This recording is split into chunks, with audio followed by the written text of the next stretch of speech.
We're just moving along. So you guys doing okay over here? I recognize you. You live in Savannah.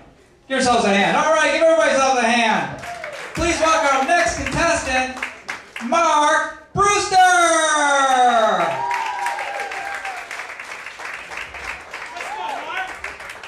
I'm glad I'm performing a little earlier because it's already like 30 minutes past my bedtime. So, I'm 15, and you might find it a little strange that I'm up here right now because I'm not technically even allowed to inhale in this room, let alone make jokes. But you know what? You might find it weird that I'm even doing stand-up comedy at such a young age, but you know, I'm really passionate about stand-up comedy. I love to make people laugh. I'm also extremely sarcastic. I'm really cynical. I'm overweight. The only person who finds me attractive is my mom, so everything feels right. Get things rolling. It's a beautiful night for a bunch of people who can't get a girlfriend to tell you what they think is wrong with society.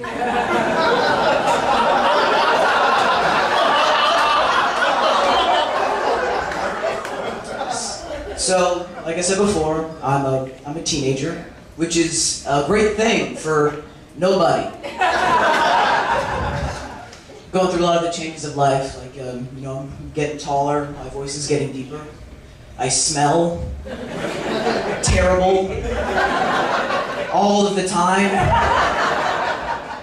Deodorant is a magical thing.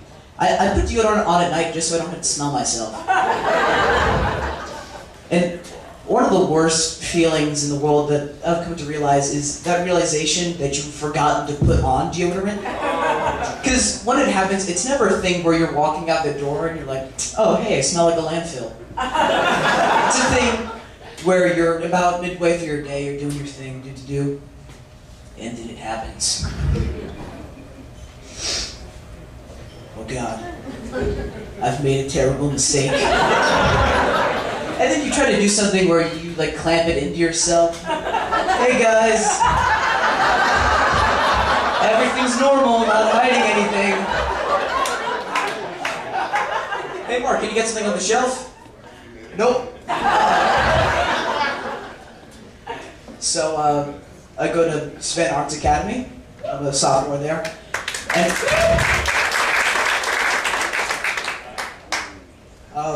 one thing that people asked me when I was a freshman going in was if I was scared of hazing. And I told them, what are they going to do? It's an art school. They're going to write me a mean poem? They're going to perform a hurtful interpretive dance? Wrap me in ribbons all creatively?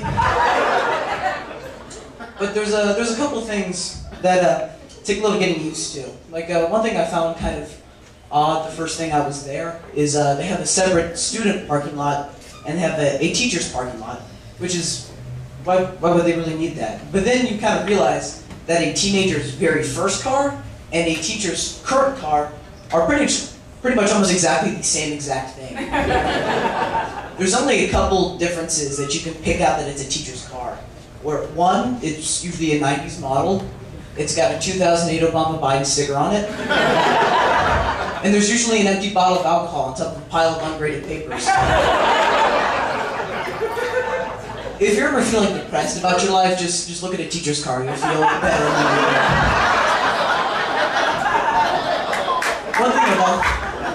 One thing I've also learned is never underestimate the ability of stupidity. Even at an honor school, it's still very imminent. Like one time we were in history class, and someone asked, we were studying about the American Revolution, and someone asked, are we still allies with France? Yeah.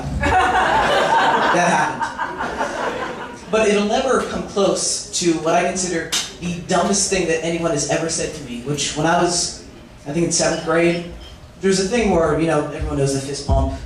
There's something that you can do where you try to like mess up the fist pump, like someone does it, you go under it, and like, oh, snail. So I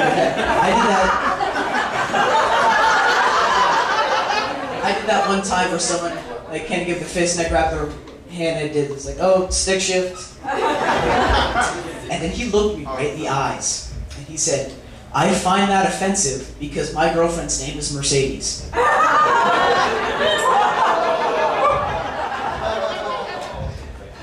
There's also, because Savannah is a college town, SCAD, there's a fun game that I like to play where it's look down the street and you see a person and you ask yourself, is that a SCAD student? Or is that a crack addict? Or both? Because sometimes it's really hard to tell the difference. Thank you all so much. You've been a great audience.